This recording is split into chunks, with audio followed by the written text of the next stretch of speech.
Bwana Yesu asifiwe. Leo niko hapa kukukumbusha kitu kimoja kidogo sana. Kinaitwa tabia.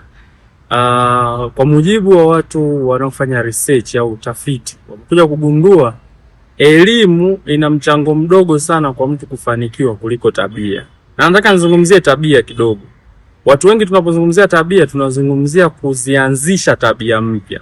Lakini mafanikio yako huenda hayategemei sana tabia mpya ambazo unatakiwa kuanzisha. Kuna kutengeneza maeneo ya tabia ambazo tayari unazo hazijakaa sawa. Huko ndo kwenye mafanikio yako. Kuna vitu unatakiwa uvitengeneze vidogo vidogo. Inawezekana upige hatua kifedha, lakini kuna tabia fulani za kwenye matumizi yako ya fedha. Ukizitengeneza hizo, kuna matumizi ambayo hayana ulazima. Kwa hiyo usitafute kutengeneza pesa nyingi ndo uwe tajiri. Kumbe unatakiwa tu upunguze hizi tabia za matumizi yasiyokuwa na lazima. Kwa hiyo leo niko kwenye kukumbusha kwenye eneo la tabia. Tabia yako imebeba sehemu kubwa sana ya mafanikio yako.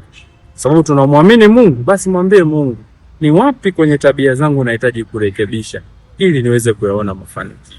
Na Mungu akubariki.